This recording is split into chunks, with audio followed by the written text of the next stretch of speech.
on me. Shine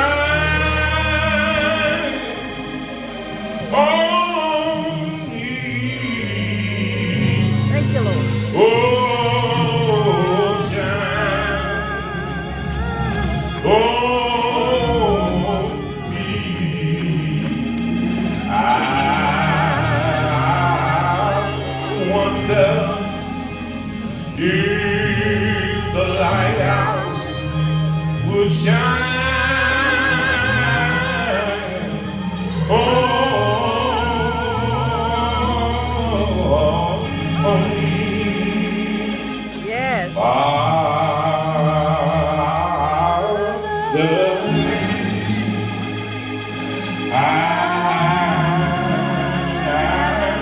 I stretch my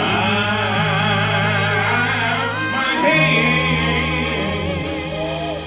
to thee.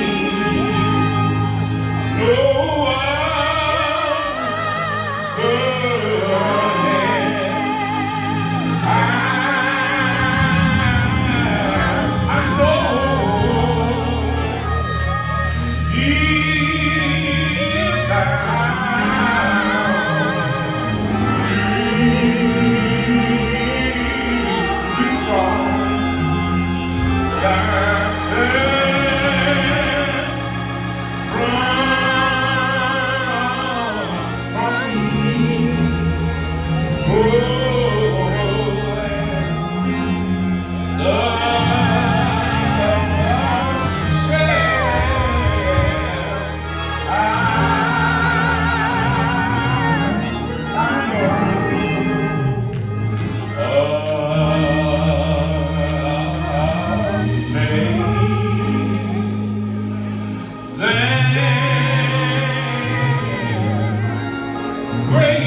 Yes, Jesus.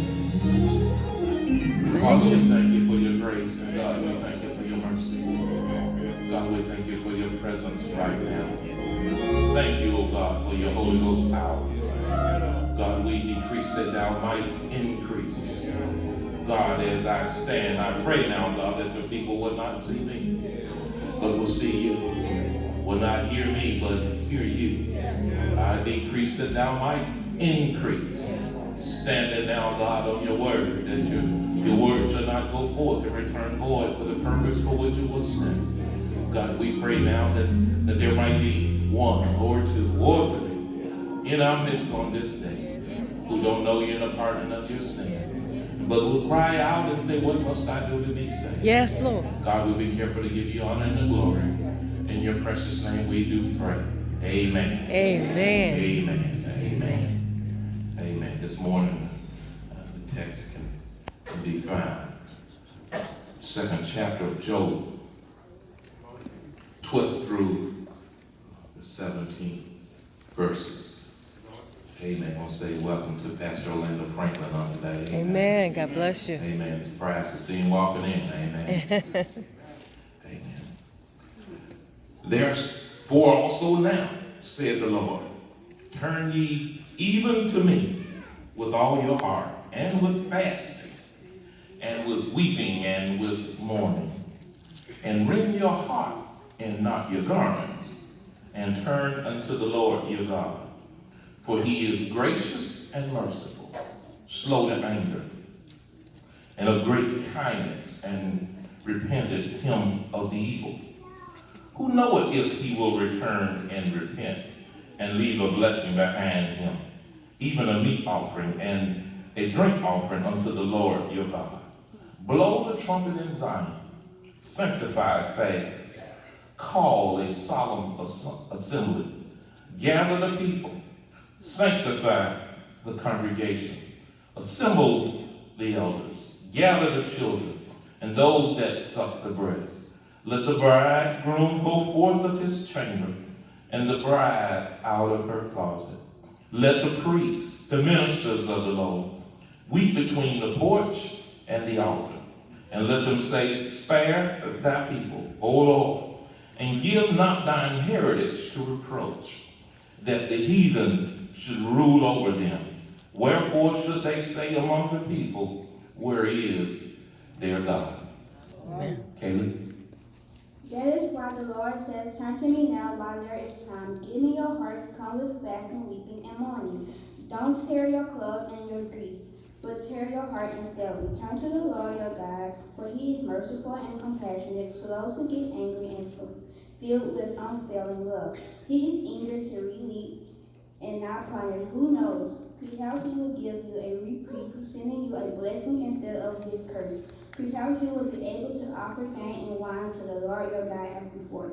Blow the rainhorn in Jerusalem, announce a time of fasting. Call the people together for a solemn meeting.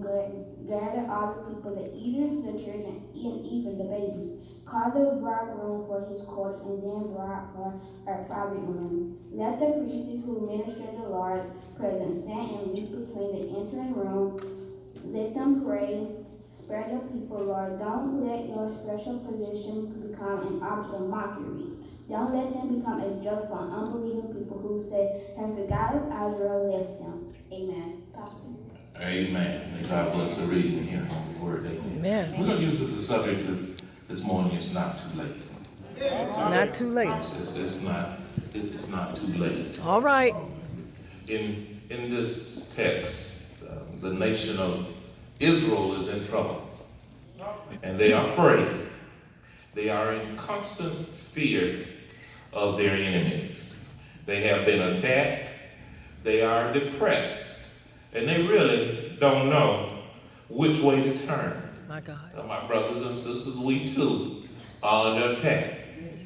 There's no such thing as a quiet, peaceful night anymore. Every morning seems to be greeted with news of something terrible happening over the night. And Joel uses the stats of the nation as a means of highlighting God's disapproval and his judgment upon them. My Lord. Job doesn't identify or name the specific sin.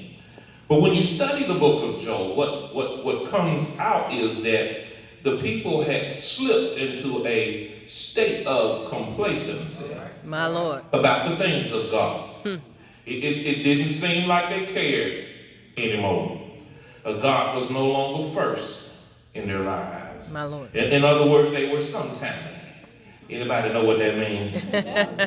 Sometimes they prayed, and sometimes they didn't. Sometimes they worshiped, and sometimes they didn't. Sometimes they were mindful of God's words, and then sometimes they weren't. All right. And because of their complacency, God used trials that they faced as a nation to awaken the hearts of his people and to call them back to him. You know, there's nothing like a catastrophe to get your attention. Their land had been ruined and the people were demoralized. But what we hear in the text is that there's still hope. All right. It's not too All right. late. It's not too late. The people had to deal with one insect invasion after another. The crops had been ruined. There was a shortage of food. They've been taken advantage of by other countries. And not only that, but because of the lack of rain, crops had perished. My Lord. The cattle suffered. Fires broke out and destroyed forests. You can't tell me that you can't see the similarities in today. All right. All right. And as I take note of the judgment that fell on Israel, I can't help but reflect on the state of our nation and even our churches today. Natural disasters, hurricane after hurricane, drought, severe flooding, mudslide, washed out crops, higher food prices, runaway fires. Am I the only one taking note? I can't move on without talking about sin. You're not safe anyway. Not even in the church. That's right. Evil is everywhere. We live in an evil generation, one that calls evil good and good evil. We're living in a day where we call evil Mr. President. Somebody talk to us. We're living in a world where fear has replaced faith. Sin has replaced sanity. Greed has replaced God. And hatred has replaced holiness. My God. My God. Yes. We're under judgment. You can see it in our homes. See it in our population. You can see it in our streets. There's got to be something wrong. You can see it in our entertainment.